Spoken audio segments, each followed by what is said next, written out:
You're listening to The Power Project. I'm your host, Brandy Voth, and it's my goal each week to inspire and empower you to go out and live purpose-filled lives while owning your God-given power.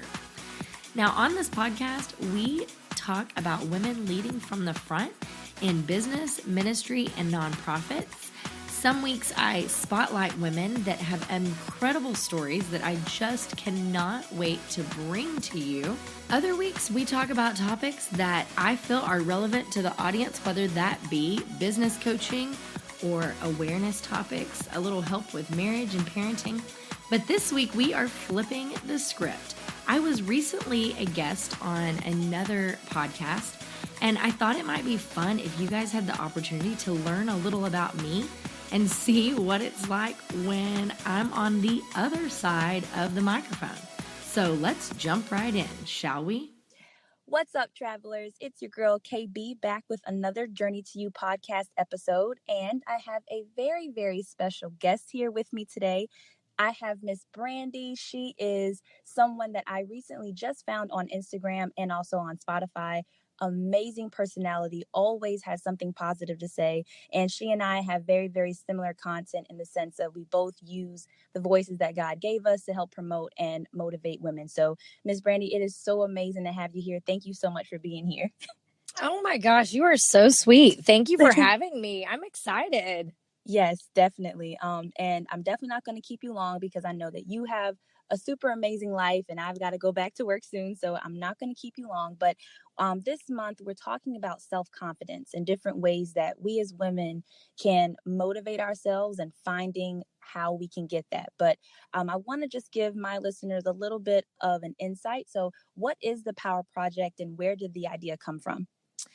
Okay, so the Power Project is an all-encompassing umbrella that the mission behind it is to inspire women to lead purpose-filled lives and own their God-given power.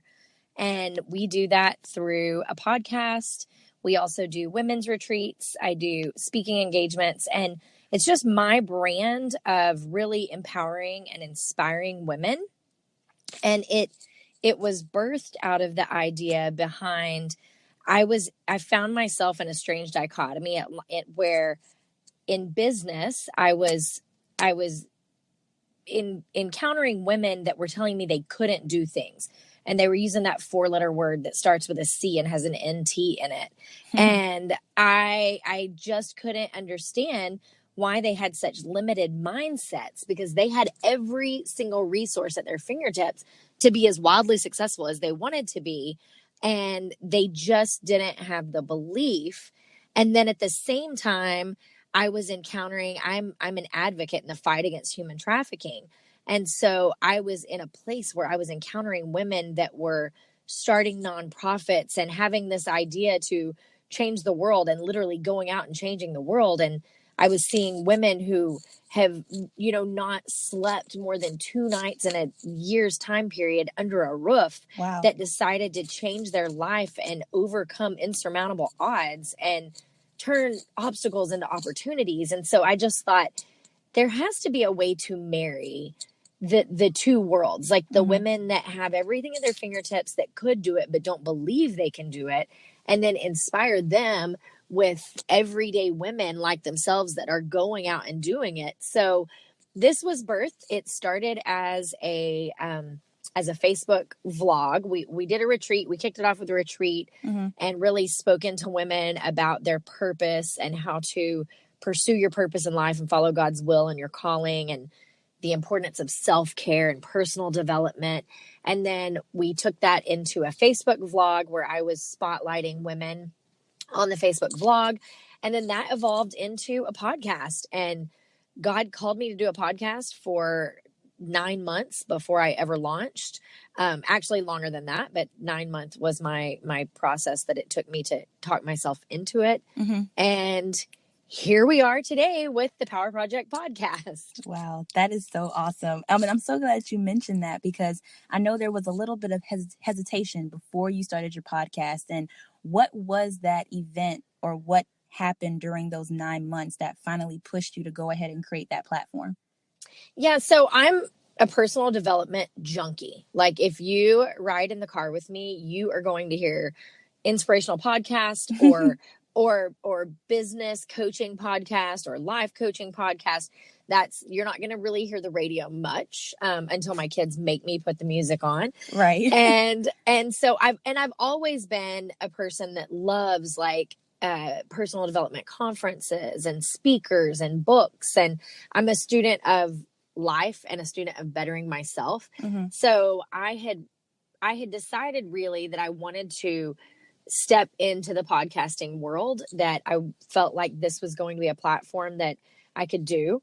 I've always had the gift of gab, and I really love meeting people and talking to people and hearing their stories. So I thought this is a great platform. And one of my close support, like you have to have your people that support you in life that you can talk to about where your next goal is, where your next journey is, the people that lift you up and encourage you. Right. So one of them is my pastor's wife. She and I are really great friends. And I had told her, hey, I'm working on a podcast. And she's like, oh my gosh, that's so great. When is it going to launch? And I was like, it's going to launch like January of 2018. So this was probably October of 2017. Okay. And so I got the equipment, I got set up, I did the research. I was like, okay, I think I'm ready to do this. And then January rolled around, I didn't launch. And I had all these like pre-episodes recorded, things I wanted to speak about. And then February, and then March, and then April, and then May. And I just kept putting it off. I kept putting it off. And I wasn't really certain as to why I was delaying. Like the technical aspect of it was, I had this microphone that when I plugged it into my Mac, it didn't produce the sound. I could not get the sound settings like lined up. And so in my mind, I was like, okay, I don't technically and technologically know enough to produce a podcast. So what am I doing? So that was what I thought my mental block was. Right. But the truth of the matter was, a couple of things. For starters, I'm not a fan of my own voice. I've always been a very talkative person, a very outgoing person. And a lot of my childhood was spent with people telling me I talk too much and to quit talking. Yes. And so, I think the root of it all really was, okay, I'm putting myself out there. I'm putting my voice out there. I'm going to be sharing my story. And what if people tell me to quit talking? What if people don't like it? Mm-hmm. And so I was the catalyst that really like launched me into it. It was August, and I was at the Apple store getting a new phone, and there was a sales associate that was helping me. And he was telling me, hey, do you have a business? Because, we have this whole Apple business program that we can sign you up for. And like, yeah, I've got a business. Well, what do you do? And I was like, well, my husband and I are serial entrepreneurs, and we have multiple businesses. And he's like, well, what's your main business? I'm like, the one that makes me money. I'm like, so, I have my own skincare franchise. That's what makes me money. That's what I support all of my passion projects with. And he's like, well, tell me about a passion project that you have. Well, I've got a blog and a website and a podcast. And so he's like, well, where can I find it? And the truth was, I hadn't even launched this podcast yet, right? Like it was in the final countdown, but I hadn't launched. And he's like, well, where do I find it? I'm like, well, about that. So I don't really have it out there yet. And he says, what's holding you back? And I said, I don't know, man. I'm just so nervous. I'm like, I'm a public speaker. You can put me in front of a room of 3,000 people and give me a microphone, and there's nowhere else I'm more comfortable. Like, I love it. Right. I love, like, I can go on a Facebook Live. I can do a YouTube video. I can do a virtual training for thousands of people. Like, I'm great with that. But for some reason, that microphone and broadcasting on this platform just really scared me. And he said, listen, someone out there needs to hear what it is that you have to say. So you're actually depriving them of whatever it is that God wants to speak into their life by not saying yes to this call. So you need to go do it. Wow. And I literally like walked out of there and was like, so I told him that day, this was like August, like towards the end of August. He was like, so when's the podcast going to launch? And I was like, September 7th. And I had a podcast up and running, in like 10 days from that day. But yeah, that was my catalyst. It took a stranger in an Apple, store to tell me like, go do it and quit, standing in fear, but own this and walk in purpose. Wow, that is amazing. And I always find it so fascinating how God works sometimes when he gives us an idea and he says, okay, go for it. And you're like, yeah, God, I got it. And then we don't go for it. And then sometimes he uses even the most random people who your conversation maybe not have started out that way, but then it turns out where you're like, wow, you actually just gave me, some pretty good food for thought. Now I know that I can move forward. So I think that's totally awesome. So, how would you personally define self-confidence? A willingness to try and fail and fall flat on your face and get up and try again. Nice. I like that. I don't think Google could have did that any better. I love it. No, honest to goodness, like that's all that confidence comes down to. I have people that tell me personally, like, you're so confident. I wish I was confident like you. And I'm like, I'm confident because I have this crazy idea that like I can do anything I set my mind to. And sometimes I do it and it turns out great. And sometimes I do it and it's a massive failure. But you gain the confidence when you try something over and over again. Mm-hmm. And falling flat on your face comes along that journey. Right. Yeah. That's amazing. And now, have you learned how to face your fears? Or like, do you have any advice for someone that might be struggling with that idea? Or maybe someone who maybe they didn't want to start a podcast. Maybe they have been dreaming about traveling the world and they finally have all the materials that they need, but they're just scared. How would you advise them, or what personal experiences would you use to help them out? Okay, so I, like, as confident as I am in most areas of life, like, I am scared of so many things. Mm-hmm. And my husband is scared of nothing. Like, he's that guy. He's the perpetual optimist. Everything's going to work out. Life is about adventure. And then I am like terrified of so many things. I've got all the what ifs. And then our children were born and I was like, okay, they're going to get a healthy dose of like in the middle. Right. Right. No, they're like my husband. They only enjoy things that might possibly kill them. The normal things in life are mundane to them. Like, and so they're scared of nothing.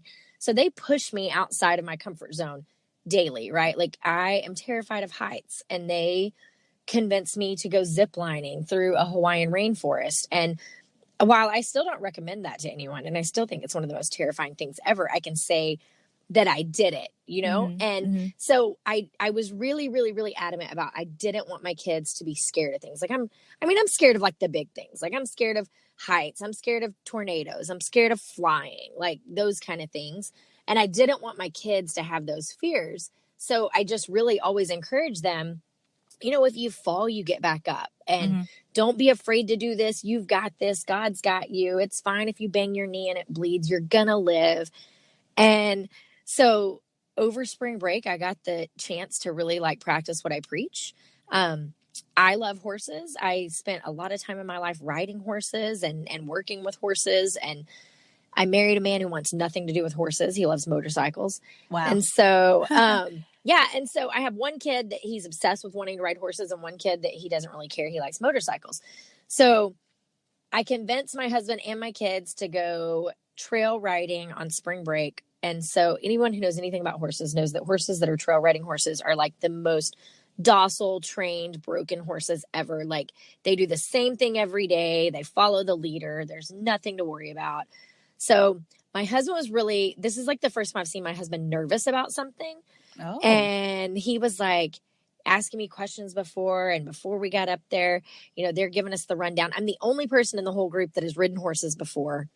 And he says, so he leans over and he whispers, have you ever been bucked off? And I'm like, no. And it's not going to happen today on trail horses. Like, seriously, we're fine. Right, of course not. Yeah. So we take our trail ride. It's beautiful. I'm in my element. I'm loving it. My husband's relaxed. And then right at the end of the ride, a plastic bag blows out of a bush across the trail in front of my horse. It spooks my horse. Mm-hmm. My horse bucks left, pitches me right.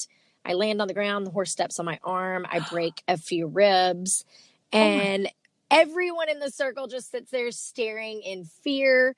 I'm embarrassed because I can't believe I just got bucked off a horse for the first time in my life, a trail horse at that. And so I realized as everyone stood and the guides got my horse under control and calmed down, they led it over to me, and I sat there and I looked at the horse. I kind of petted him and tried to figure out why he was so spooked, and I realized my kids were looking to wait to see if I was going to get back on the horse. Right. Yeah. And I'll be honest, I didn't want to get back on the horse. Like, I was scared. Like, that hurt. I had a couple broken ribs and an injured arm. And I thought, well, you know what? This is as good of a time as ever to prove to my kids that you have to push through fear and you have to get back up and try again. And so I got back on the horse, and I was nervous and I was scared the whole way back, but it was so important to me to teach my kids that lesson, that we don't live in fear. We don't walk in fear. We're overcomers. And I think that is what people have to apply every day to their life. So if you're scared of public speaking, but you know that God has given you a mission that you need to share in the world, that mission has to be so much greater than your fear of public speaking. And if you're scared to ask people to donate to your nonprofit organization, your mission behind that organization has to be so great. Your why has to be so big that you push through that fear, because you know that you have to have the funds behind the organization you support. So I think that we can all walk in fear. Fear's normal, right? Like, there's healthy fear that's like God saying like, hey, don't be stupid. And then there's exactly. and then there's like, fear not, because God's with you. But you just have to know God's got you. Like, it can be scary. You can be afraid of it. If you're living in a comfort zone where nothing you're doing is scaring you, you're probably not walking in purpose. You're probably not fulfilling your mission, because everything you've ever done in life has scared you at some point. Like, who got married? Who said yes, got married, entered into marriage without having a little bit of fear, like a little bit of like, this is a big thing, right? Right. Who had children without having a little bit of fear of, oh my gosh, like, what am I going to do? How am I going to parent them? Am I going to mess them up? Am I going to be a good mom? Every single thing that was big, whether you ran a marathon, you started a new job, you moved across the country, like whatever you did that was worth it in life was probably came with a little fear, and you had to push through it to see the value on the other side. Are you thinking right now that you've heard enough, you have what it takes, and you're ready to start a side hustle? Well, girl, I think now is as good of time as ever that you jump over to the-powerproject.com/powerful business. Read my story there about how I got started in this business, and then fill out that email form, and I would be happy to schedule a call with you and discuss more in depth what it is that I do. That's the-powerproject.com/powerful business. First of all, I'm very happy that nothing worse happened, because I know some people that have been bucked off horses and it doesn't usually turn out, with a couple of ribs and an arm. So I think that's, first of all, amazing. And then second of all, I love that your kids were there to witness you, even though, like you said, you were in pain to get back on. And I'm glad that you brought up your beautiful babies, because I was going to ask, with you being a mom, have you noticed a boost in your confidence since becoming a mother? I'll be completely honest. No. And here's why. Like, I was really cocky. I was confident to the point of being cocky before I had kids. Like, I was like totally headstrong, independent. I was never necessarily a person that like planned on getting married, having kids. I legit from an early age was like, I'm going to go change the world, and like, no one's going to tell me I can't. Right. So I've been humbled, and I've learned to love selflessly and love in the truest form that is closest to the way that Jesus loves us, because these little kids, like, they screw up and they mess up and they fall short, and you want to choke them. and simultaneously at the same time, you're like, oh my gosh, I love you so much. And so I haven't become more confident. I think I've learned more what grace is, and knowing that I can screw up, I can stumble, I can fall, but like, he's still got me. He still loves me. Wow, that's awesome. I actually, to be honest with you, I wasn't expecting that answer. Because I always considered, or I've always associated moms with power, strength, nurturing. And I would have thought, like, out of nowhere, like, you know how sometimes your parents, like you said, you automatically put your parents on a different level, on a pedestal in some sorts. And so I thought that sometimes parents knew that and they uphold that thought, like, yeah, you know what, my kids think I'm the ish, so I'm gonna go do that. So No, I I think it's opposite. I think it's like, honest to goodness, like it's the most like uncharted territory that you could ever imagine. It's like you're daily like laying your head down on your pillow going, yeah, what did I do wrong today? Like, I hope I didn't screw them up. I hope that someday they're not on a counselor's couch saying that all the root of their problem stems from me. And I hope that I raise like well-rounded contributing members of society. So no, I think that there's more of like more insecurities as a mom than an increase in confidence. Wow, I can imagine. Well, then I guess that in a way, it's kind of like you were saying before about the living in fear, and anything that you do that turned out great in the long run started off with a little bit of fear. So that shows that the investment that you have in their future is there. And I think that's wonderful. Moms are awesome. And by the way, happy belated Mother's Day to Thank you. you so much. You're Thank welcome. you. Yes. So kind of switching gears a little bit here, because I know that we have a limited amount of time. So I want to get all the good questions in while I still have you. Absolutely. What was the worst and the best advice you got about career advancement and self-confidence? Meaning, who gave you the best advice that you still to this day believe helped you with your career, and who might have had their best intentions in mind, but the advice probably wasn't that good? So I'm going to go with a lifelong belief, and it's something that I still see in society today. It was something I was raised with and ingrained with, and it's something that we're still teaching our youth today, which I think is one of the most damaging schools of thought out there. And that is that you can only be successful with a college degree.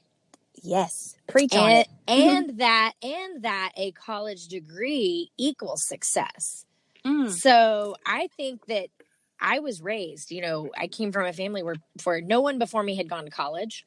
And I excelled really well at school, and it was just always known that I was going to college, and I got an amazing scholarship to college. And it was like, you're going to go to college, you're going to get a degree, you're going to be so successful. And then I ended up dropping out of college because no one ever taught me about self-care or boundaries. So I didn't know like to say no to things, right? I just was like, I can do it all. It's fine. And I felt like a failure in life because I didn't have that degree. And so today I'm doing exactly what I wanted to do with a college degree. Like I'm doing all the things that I want to do without that degree.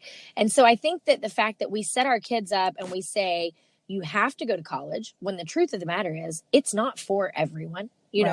Kids can go straight out of high school into a technical school, learn a trade, make money, build a career, learn entrepreneurial skills, and be wildly successful.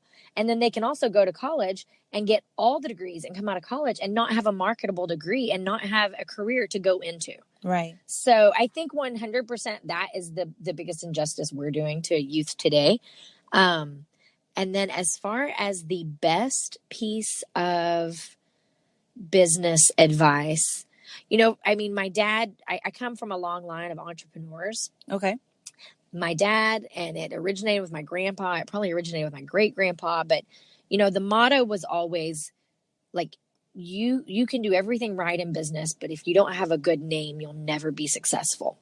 If you don't have a good reputation, if people don't know that you're honest and trustworthy and someone they want to be in business with, if they don't know you, like you, trust you, you're never going to go anywhere in business. So I think that was probably my fundamental key of have a good reputation, be who you say you are, show up, put the work in. Don't ever ask anyone to do something you're not willing to do yourself. And then the second part of that is my husband is like, he's a maverick. I call him a maverick. He's like willing to take risks. And I think that one of the biggest keys to my success in business is because I'm not a risk taker, right? Like I'm safe bet Sally. Like I'm like, I we're like good. that. We're good over here. He's really pushed me outside of my comfort zone to take the risks and to know that you're not gonna win big without betting big, basically. Yeah, that's first of all, two things. Number one, thank you so much for saying that about college because there are still so many people, and I know from being young, a recent graduate, and then other people that I've talked with and mentored, young girls in high school, they really don't want to go, but their parents are, you know, and I think kind of it's well, because I didn't go to college and I struggled, I don't want you to struggle like me and you need to go to college. But I think that, like you said, if we just change our mindset just a little bit and realize that the hard work and the experience that you're going to get from being out in the world is going to be so much more than what you'll learn in a textbook, but like in like in a classroom with a lecturer or anything like that. So awesome. And you mentioned your husband being a maverick. Would you say that he is one of your personal, I would say personal champions of having self-confidence? Oh, totally. I mean, it takes, okay, so I don't believe people are born confident, right? Right. But I believe it comes from a support system. Okay. And I believe that I had two parents that spoke life into me and told me I could do anything I set my mind to, and that I was capable and that God was going to use me. And so I think that that is key in raising in having someone be confident. But then it also takes a really special man to be married to a very confident female. Right. It says a lot about his character and his strength. And so, and I believe that there's a perfect match for everyone, that God has that person you're supposed to be with. And he's mine 100%, but he is absolutely my biggest cheerleader. He is my champion. He believes in me. The days that I may not even believe in myself, he's there believing in me and pushing me and encouraging me. And so, and he's also like, my gut check. Like when I need to hear like the reality of it all, like he's that guy. Yeah, that's amazing. Oh, that's so sweet. Look, I'm a lover of love. Okay. I think that relationships that are solid with great foundations and wonderful ways of, like you said, checking each other, I think that's fantastic. I love it. And so, okay, so you said that you believe that people aren't born with confidence, but that it's developed and built over time. So what are some ways that you like spiritually check yourself and keep that confidence up when you know, oh gosh, I'm having a bad day, I'm feeling really low? Like, what are some things that you do for yourself? So, I mean, I think that you have to, and another thing, like with the confidence, is the fact that you have to make sure that you're not standing on your own confidence, that you're not leaning on your own understanding, but you're leaning on God's and his wisdom in your life, and let him guide you, because that can be a conflicting interest. So I think that he's instilled the power within me. He's given me, he's given me this confidence, this belief, but I have to make sure I bring glory to him through it all. And the way that I do that, the way that I keep my head up, and the way that I make sure that I'm like checking myself and staying in focus with him, I start my day with Jesus, start my day with a devotional and some Bible reading, and really dig into that. It's not a long process. I'm not spending like hours in devotion time, Right. It's just like before I get up and before I go do anything else, I need to like check in with him. Of course, like, I'm in prayer every day. I try to talk to God that he leads me, guides me, and directs me, and that I take his path and not my own. And then I also surround myself with people that will keep me checked, keep people that will lift me up, people that will encourage me, and people that will also like tell me the truth if I need to hear the truth. If I'm getting a little big for my britches, Right. I've got that support system that'll remind me of whose I am and whose child I am and what path I'm walking. Got you. That is awesome. All right. Well, last question before my favorite part. Okay. I have a thing that I do with all the people that I interview, so I think you're gonna love it. It's gonna like completely throw you off the rocks, but it's gonna be great. So one last question, just to kind of like wrap everything on up.